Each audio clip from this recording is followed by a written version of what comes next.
औज़ुबिल्लाहि मिनश्शैतानिर्रजीम बिस्मिल्लाहिर्रहमानिर्रहीम। अस्सलाम वालेकुम। मैं हूं नईम अहमद प्रॉपर्टी आई के प्लेटफॉर्म से। दोस्तों हाजिर हूं एक और नई वीडियो के साथ। अगर आप हमारे चैनल पर नए हैं तो हमारे चैनल को सब्सक्राइब करके बेल का बटन ज़रूर दबा लें ताकि हमारी हर नई आने वाली वीडियो सबसे पहले आपको मिल सके।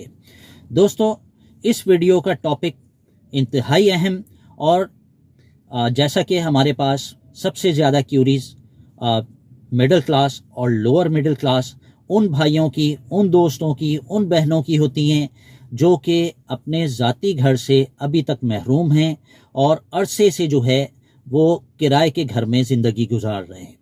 तो दोस्तों प्रॉपर्टी आई का मोटिव भी और हमारा टारगेट भी यही है कि मैक्सिमम पाकिस्तानी जो रेंट पे रह रहे हैं किसी तरह से वो अपने ज़ाती घर के मालिक बन सकें।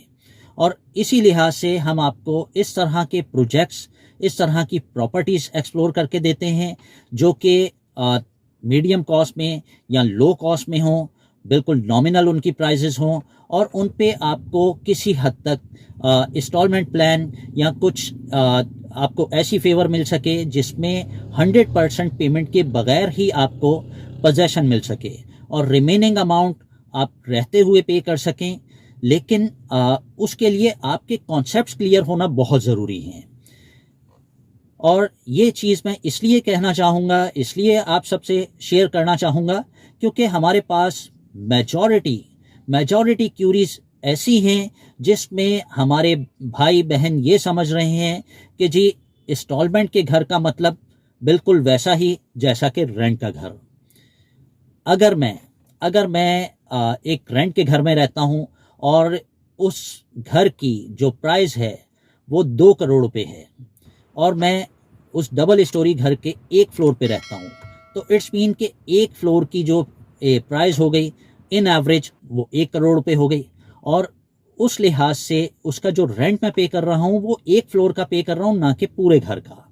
और 120 यार्ड्स का नॉर्मली जो घर है वो 30 to 35,000 उसका मंथली रेंट होता है। कराची में अगर हम बात करें तो 30 to 35,000 जो है वो मंथली रेंट है। और पूरे घर की हम बात करें तो उसका रेंट डबल हो जाएगा, 60 to 70,000 हो जाएगा। जब हम परचेज करने की बात करते हैं तो हम एक फ्लोर की बात नहीं कर रहे, हम उस डबल स्टोरी घर को ही परचेज करना चाहेंगे। और कराची में जो कंस्ट्रक्शन होती है, मोस्ट ऑफ द एरियाज़ में जो कंस्ट्रक्शन है या तो वो डबल स्टोरी घर बनाए जाते हैं या कुछ एरियाज़ में या जो एरियाज़ कुछ पुराने हो गए हैं, मेच्योर हो गए हैं, वहाँ ट्रिपल स्टोरी घर भी होते हैं। हम बात करते हैं डबल स्टोरी घर की। सिंगल स्टोरी घर तो हमें कराची में ना पैद नज़र आता है, ना उसमें कॉस्ट निकलती है सही, क्योंकि आपकी ज़मीन तो वही है। अब उसे डबल स्टोरी बनाएं, सिंगल स्टोरी बनाएं या ट्रिपल स्टोरी बनाएं, आपका प्लॉट तो वही है। उसके ऊपर जो आपके फ्लोर्स बन रहे हैं उसमें आपकी शेयरिंग हो जाती है। यानी अगर एक प्लॉट जो है 1 करोड़ रुपए का है और उस पर हम सिंगल स्टोरी घर बनाते हैं आज के हिसाब से, तो वो ऑलमोस्ट आपको जो कॉस्ट कर रहा है वो 60 लाख अराउंड सिंगल स्टोरी घर टावर टंकी के साथ। और अगर उसी घर को डबल स्टोरी बना लें तो वो 1 करोड़ के अंदर या 1 करोड़ तक मैक्सिमम बन जाएगा। तो अब आप ये देखिए कि 1 करोड़ का प्लॉट और 60 लाख की सिंगल स्टोरी की कंस्ट्रक्शन, तो एक यूनिट आपको जो कॉस्ट कर रहा है वो 1 करोड़ 60 लाख रुपए कॉस्ट कर रहा है। और जो दूसरा यूनिट आपका ऐड हो रहा है वो सिर्फ और सिर्फ 40 लाख उसमें कॉस्ट इंक्रीज हो रही है, क्योंकि आपका प्लॉट तो वही है और जो कंस्ट्रक्शन है वो आपकी 40 लाख में फर्स्ट फ्लोर की कंस्ट्रक्शन हो रही है। तो इस तरह आपकी जो टोटल कॉस्ट बन रही है वो 2 करोड़ बन रही है। जब हम उस घर को इंस्टॉलमेंट पे लेने की बात करते हैं, रेंट तो पे कर रहे थे हम एक फ्लोर का, अब 2 फ्लोर का रेंट है 60 to 70,000 और हम इंस्टॉलमेंट अज्यूम कर लेते हैं कि जी जितना मैं रेंट पे कर रहा हूँ उतने ही मेरी इंस्टॉलमेंट हो जाए। तो रेंट तो मैं आधे घर का पे कर रहा हूँ, पूरे घर का पे नहीं कर रहा। और अगर पूरे घर के बराबर भी मैं अमाउंट पे करूँ तो वो रेंट होगा, ना कि वो इंस्टॉलमेंट होगी। ये इस वीडियो में मैं आपको ये चीज़ गाइड करना चाह रहा हूँ कि रेंट और इंस्टॉलमेंट में ज़मीन आसमान का डिफरेंस होता है। दोनों चीज़ें कभी भी बराबर नहीं हो सकती। अगर दोनों चीज़ें बराबर होती तो हमारे पाकिस्तानी नेशन में या पाकिस्तान में कोई भी फैमिली रेंट पे ना रह रही होती, सब जो है इंस्टॉलमेंट पे कर रहे होते। और रही बात कि जी इनिशियल अमाउंट, तो इनिशियल अमाउंट के लिए भी जो है हमारी मेजॉरिटी का माइंड यही है कि जी जैसे हम रेंट पे लेने के लिए घर को 3 से 6 महीने का जो है वो फिक्स डिपॉजिट देते हैं, शायद उतना ही अमाउंट हम एज डाउन पेमेंट दे दें तो हमें जो है वो घर मिल जाएगा ओनरशिप में। तो ऐसा भी हरगिज़ नहीं है। आपने जब इंस्टॉलमेंट पे घर को विद पोजेशन घर को बाय करना है तो उसके लिए आपको 100% नहीं तो 50% पेमेंट ऑलमोस्ट आपने करनी है और आपको फिर पोजेशन मिल जाता है, और रिमेनिंग 50% जो है आप रहते हुए इंस्टॉलमेंट में पे कर सकते हैं। लेकिन अगर कोई भी शख्स, कोई भी फैमिली ये अज्यूम कर रही है कि जी माइनर अमाउंट पे करके हमें पोजेशन मिल जाएगा, तो ऐसा हरगिज़ पॉसिबल नहीं है कि जी 5-10% पे पोजेशन नहीं मिल सकता है। 2 करोड़ का जो 5% है वो भी 10 लाख बनता है, 1 मिलियन, और उसका 10% अगर हम लगाएं तो 20 लाख रुपए बनता है।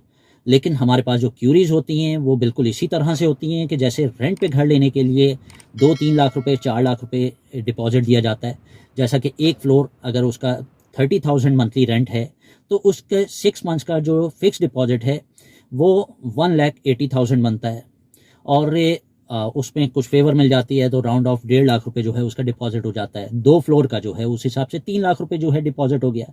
लेकिन वो आपका फिक्स डिपॉजिट है और वो डी वैल्यू हो रहा है, और जो घर आप परचेज कर रहे हैं वो एप्रिशिएट हो रहा है डे बाय डे, टाइम के साथ जो है उसकी प्राइस इंक्रीज हो रही है।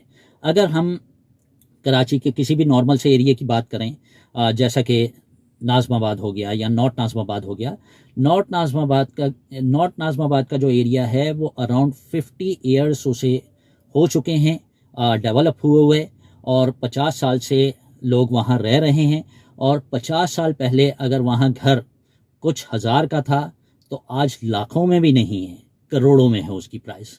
तो वो आपकी वैल्यू एप्रिशिएट हो गई, जिनकी ऑनरशिप है वो एप्रिशिएट हो गए, और जो रेंट पे रह रहे हैं उनका रेंट इंक्रीज होता चला गया, उन पे बर्डन मज़ीद बढ़ता चला गया। यानी जो ऑनर्स हैं उन्हें और फेवर मिल गई और फ़ायदा हो गया, और जो टेनेंट्स हैं वो और नुकसान में चले गए।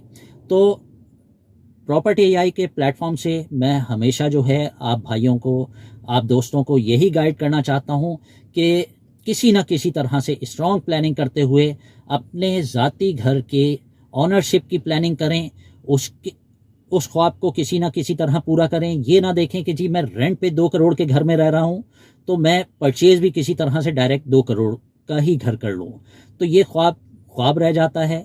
उस ख्वाब को पूरा करने के लिए आप स्टेप बाय स्टेप सीढ़ी चढ़ें। आपका जितना बजट है, आपके पास 20 लाख हैं, 30 लाख हैं, 40 लाख हैं, जितना भी अमाउंट है आप हमसे भी कंसल्ट कर सकते हैं। हम आपको गाइड करेंगे कि इतने अमाउंट में आप कौन सी प्रॉपर्टी परचेज कर सकते हैं। हाँ, अब ये बात अलग है कि वहाँ आपकी फैमिली अकोमोडेट हो सकती है तो बहुत अच्छी बात है, आपके रेंट से जान छूट जाएगी। और बाय चांस आप समझते हैं कि नहीं जी हमारी फैमिली उस घर में अकोमोडेट नहीं हो सकती है, तो आप उस प्रॉपर्टी को ग्रैब ज़रूर कर लें, आप उसे रेंट आउट कर दें, आप उसके ऑनर हो जाएंगे, और जो रेंट आपको उस प्रॉपर्टी से मिले, एक तो आपकी प्रॉपर्टी अप्रिशिएट होती रहेगी।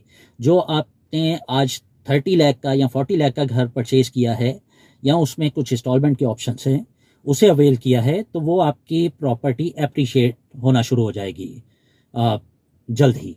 और दूसरी तरफ जो आपका रेंट है, सपोज आप 30,000 रेंट पे कर रहे थे, इस प्रॉपर्टी का आपको रेंट जो है वो 18,000 मिल रहा है, तो अब उसमें जस्ट 12,000 आप ऐड करके अपने घर जहां आप रह रहे हैं, जहां आपकी रेजिडेंस है, उसका रेंट पे कर सकते हैं। तो आपका एक बर्डन भी कम हो गया, और आपका जो फाइनेंस है वो भी जो है वो उसमें एडिशन गेन आना शुरू हो गया, मल्टीप्लिकेशन शुरू हो गई, और आपका दोनों तरफ बेनिफिट शुरू हो गया।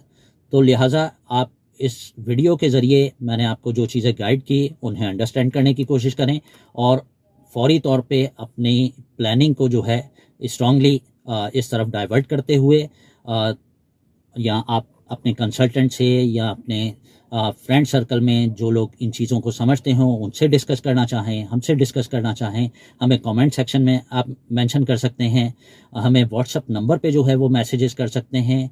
कॉल करने से थोड़ा सा गुरेज करें, क्योंकि अक्सर दोस्तों को ये शिकायत होती है कि मोस्टली यूट्यूबर्स जो हैं वो जिनकी वीडियोस डली होती हैं वो कॉल्स अटेंड नहीं करते हैं।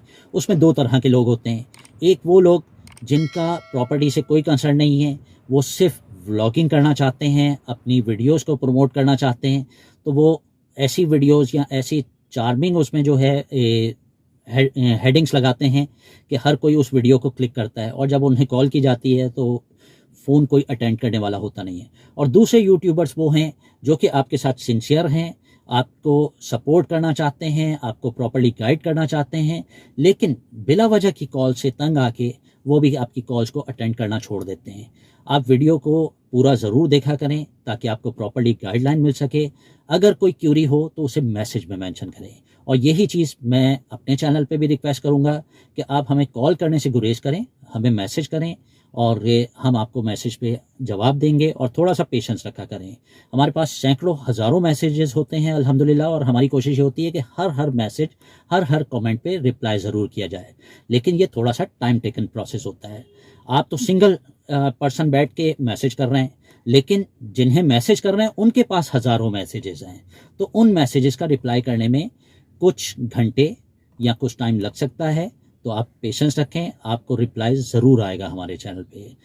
उम्मीद है कि आपको ये वीडियो पसंद आई होगी। इस वीडियो को लाइक और शेयर ज़रूर करें ताकि दूसरे दोस्तों का, दूसरे भाइयों का भी फ़ायदा हो सके।